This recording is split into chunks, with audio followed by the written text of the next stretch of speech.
It is no secret that the sport of MMA is one of the most dangerous sports in the world. In this video, we will be taking a look at some of the worst injuries sustained inside the octagon. This list will contain some of the worst eye pokes in history, fighters refusing to tap, body parts hanging on by a thread, and just plain old freak accidents that no one could see coming. Before we begin the list, be warned that this video is not for the squirmish. The first injury on the list is Joanna Jędrzejczyk's forehead hematoma. She went up against Weili Zhang at UFC 248 for the UFC strawweight title. This was a highly anticipated fight, with Joanna being the former champion and credited with creating the strawweight division against Weili, who at the time was on a rampage through the division. The fight lived up to the hype, with the two going to war with each other for the full 25 minutes.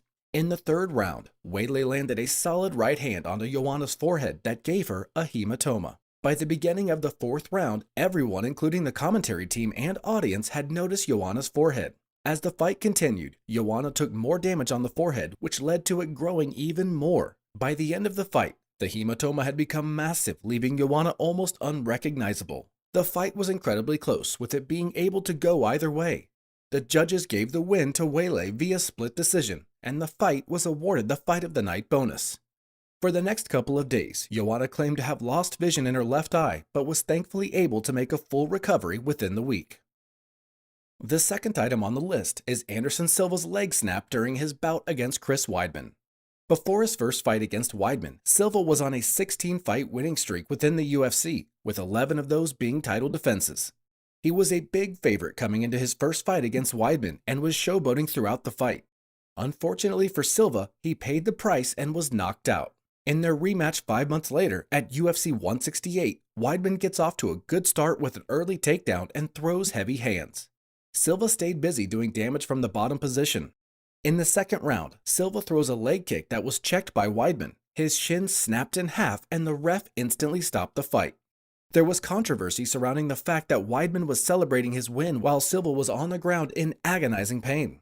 Weidman did later show his respect after he realized the extent of the injury. Silva had to undergo surgery to insert a titanium rod to repair his leg. After a year of recovery, Silva was able to enter the octagon and continue with his fighting career. Coincidentally, Chris Weidman suffered the exact same injury 8 years later at UFC 261 against Uriah Hall. Weidman's leg kick was checked by Hall and it snapped in half, causing the fight to be stopped. This resulted in Hall being the first person to win a UFC bout without throwing a strike. Hall did not celebrate his win, showing class and respect to Weidman for the freak injury. Currently, Weidman is still recovering but has made significant progress. He is not expected to fight for at least another year. Next up, we have Alistair Overeem's ripped lip. On December 19, 2019, Overeem went up against Jairzinho Rozenstruik in a main event. The fight begins with the two being very cautious. Overeem was able to get a takedown and from there remained in complete control until the end of the round. Round 2 began with a lot of fighting from the clinch position. After 3 minutes in the clinch, the ref called for a reset in position. The two continued to be cautious, with Overeem seemingly to have a slight edge in significant strikes. In round 3, Overeem gets a nice takedown and starts to ground and pound from there. Entering the first main event round, Rozenstruik comes forward with a barrage of strikes. He seems to be slightly more aggressive in this round compared to previously. The fight stays on the feet for the fifth and final round. Overeem appeared to be the more dominant fighter overall and was set to take the win via decision. But in the final 5 seconds of the fight, Rozenstruik lands a clean right hand that drops Overeem, giving him the win via KO. Overeem popped straight back up, and that's when we see his lip hanging off his face. This was one of the worst cuts in UFC history, but fortunately, Overeem underwent plastic surgery and his lip healed back quite nicely with only minimal scarring. Overeem claims that the fight was stopped too early as he was just knocked down and he was able to get right back up. Comment below if you thought the right call was made. Next, we have Frank Mir breaking Tim Sylvia's arm at UFC 48 for the vacant heavyweight title. This one shows the importance of high-level refereeing, especially when the stakes are high.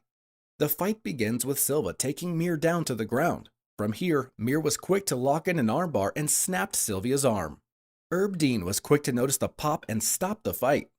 Sylvia protested the stoppage and claimed his arm was not broken and even got the go-ahead from the doctor. The crowds were booing, but upon the replays, Joe Rogan was able to spot the moment the arm popped. Hence, why Mir was awarded the win via TKO. Since then, Sylvia had screws placed into his arm to assist in recovery. It was later revealed by Herb Dean that he actually thanked him for the stoppage, claiming that he saved his career. Recently, he has posted to social media stating that the screws in his arm from 16 years ago have become loose and resulted in a nasty infection. His partner has since set up a GoFundMe page to help pay for the medical expenses. If you would like to donate to the page, the link will be in the description. The sixth item on this list is the worst eye poke incident in UFC history. This was a scheduled main event between Bilal Muhammad against Leon Edwards. The fight starts with Edwards landing a big kick followed by a flurry of punches. He then pokes Muhammad's eye and gets a warning from the ref. The fight continues into round 2 where he pokes his opponent's eye again. This time it was much more severe, with Muhammad wailing in pain and exclaiming that he can't see. With his eye all swollen, the fight was ruled a no contest. Fortunately, Muhammad later posted that he had not suffered any permanent damage and will be looking to run it back with Edwards. Despite the fight being labeled as a no contest, Edwards stated that he is no longer interested in the rematch and instead looking for the title shot. Dana White has also posted an image of the eye poke to his Twitter account.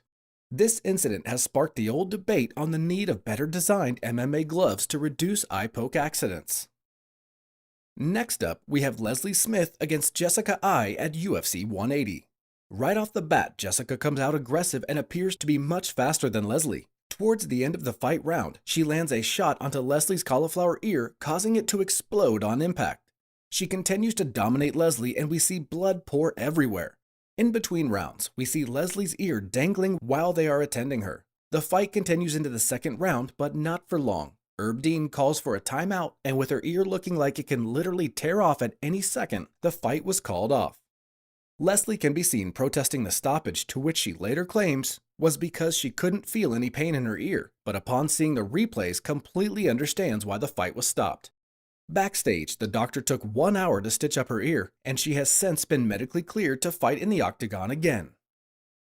The final fight we have on this list is Jon Jones vs. Chael Sonnen at UFC 159. Both fighters were coaches on the Ultimate Fighter show. This resulted in many fans publicly criticizing the UFC for allowing Sonnen to fight for the light heavyweight title after just losing to Anderson Silva for the middleweight title. Leading up to the bout, there was a lot of trash talk in typical Chael Sonnen fashion, creating a lot of tension between the two. The fight starts off with Jones initiating a clinch and getting the takedown. Sonnen manages to get back to his feet, only to be taken back down moments later. From there, Jones lands heavy elbows and punches and takes the win via TKO. It was only until the post-fight interview with Joe Rogan had he realized his toe was broken and bloodied up. It is unclear the exact moment that dislocated his toe, but believed to be because of an awkward position before the takedown. On the bright side, injury appears to have not caused any permanent damage and only a superficial wound. That concludes the list for the worst injuries in UFC history. It would be greatly appreciated if you could take a few moments to just drop a comment on your thoughts of the video. And if you liked the video, don't forget to hit the thumbs up and subscribe for more MMA content.